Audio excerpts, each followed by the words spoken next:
after due consultation, prayerful reflection, and in keeping with the annually scheduled changes in pastoral appointments which provide priestly ministry for the good of souls, I am pleased to appoint you pastor of Our Lady of Good Hope Parish in accordance with the norms of Code 523 of the Code of Canon Law. I entrust to you the care of this parish, in addition to your responsibilities as pastor of St. Anthony of Padua Parish in Agassiz, with all of the faculties, duties, rights, and privileges attendant to your office according to universal and particular law. As pastor, you are to exercise the care of the parish community of Our Lady of Good Hope, entrusted to you under the authority of the Archbishop. You are also to carry out the functions of teaching, sanctifying, and governing with the assistance of lay members of the Christian faithful according to the norms of law.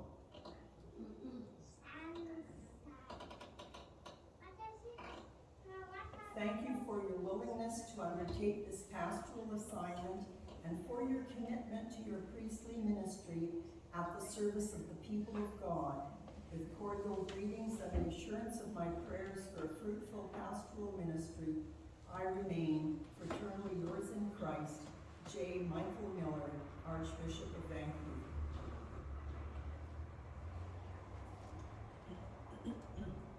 Thank you very much, Michelle. And now I invite you, as the parish family here at Our Lady of Good Hope, to welcome Father Dennis as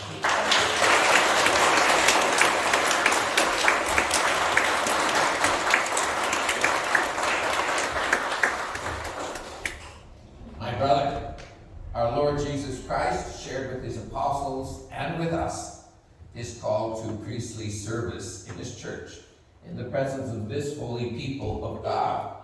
Entrusted now to your care, are you ready to renew your own dedication to Christ as a priest of the new covenant? I am. At your ordination, you accepted the responsibilities of the priesthood out of love for the Lord Jesus and of the church. Are you resolved to unite yourself more closely to Christ and to try to become more like him by joyfully sacrificing your own pleasure and ambition to bring his peace and love to your brothers and sisters? I am. Are you resolved to be a faithful minister of the sacraments of the church, above all to celebrate the Eucharist and other liturgical services with sincere devotion? I am. Are you resolved to imitate Jesus Christ, the head and the shepherd of the church, by teaching the Catholic faith without thinking of your own profit, but solely for the well-being of the people you were sent to serve? I am. My brothers and sisters, pray for all priests, but today pray especially for Father Dennis. Ask the Lord to bless him with the fullness of his love, and to help him be a faithful minister of Christ, the high priest, so that he may be able to lead you to Christ, who is the fountain of our salvation. And so for Father Dennis, we pray to the Lord. Lord, hear our prayer. And now, Father, I, John Michael Miller, Archbishop of the Church of God in Vancouver, do install you as pastor of this parish of Our Lady of Good Hope, and confer on you all the obligations and duties and rights of this office. Amen.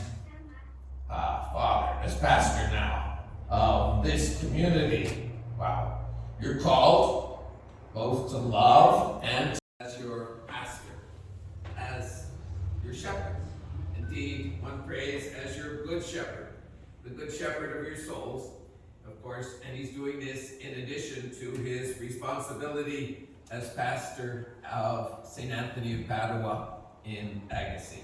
So he's got a fairly significant charge in his hands. Indeed, it's the first time that someone has been charged with 2 parishes in the Archdiocese of Vancouver. Although this rite of installation, and it's a simple rite this morning, it's not prescribed as necessary by the Church, but it is a public way for a parish family to recognize and welcome with gratitude the appointment of a new pastor. You are well aware that Father will not permanently reside in the rectory, that he will be here 2 or 3 days a week. In no way, however, and I want to assure you of this, does his reduced presence mean that he is any less your pastor. I certainly regret that the reduced number of priests available in the Archdiocese has made it impossible to appoint a full-time, 24/7, on-the-spot parish priest. Nonetheless, I am convinced that with your cooperation, the cooperation of the lay faithful of this, your parish, it will not only survive, but indeed flourish in this new stage of its history. But what can you expect Father Dennis to do as your pastor? As such, he is called, of course, above all, to faithfully celebrate with you and for you the Church's life-giving sacraments, above all, baptism, confession, and of course, the Holy Eucharist, and on occasion, anointing of the sick, and God willing, the odd marriage.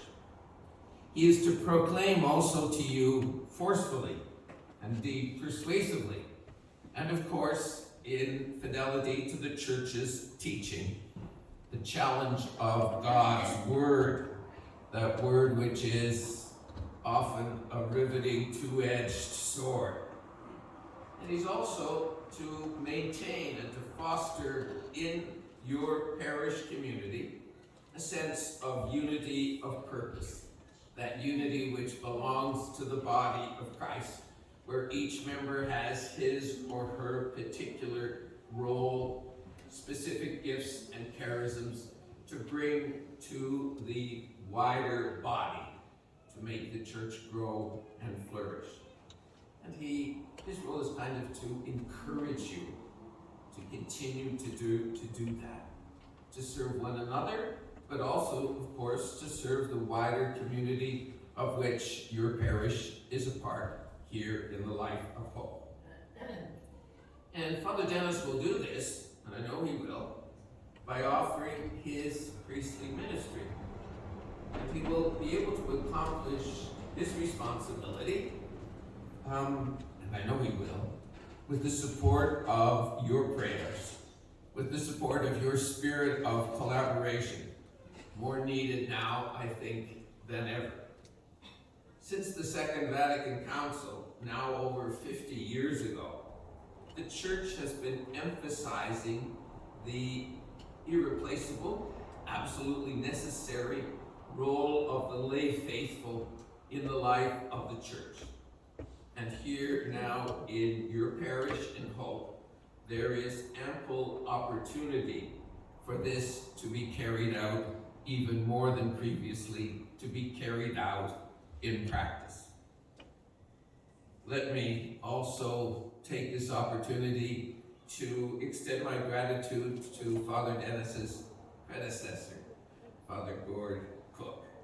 I'd like to once again thank him and the oblates who for so many years served faithfully here in this parish community. Now let's look at the gospel. I'd like to thank everyone who has helped to make this day special and successful. To everyone involved in the liturgy, I thank you for, especially the lectors, the musicians, Peter and company, Mike and company up there. Thank you so much, and those who did the arrangement. I also like to thank those who have prepared the refreshments. I'm sure there will be. I look forward to being able to visit you in your homes and to celebrate this wonderful, wonderful day in our parish. So again, thank you all.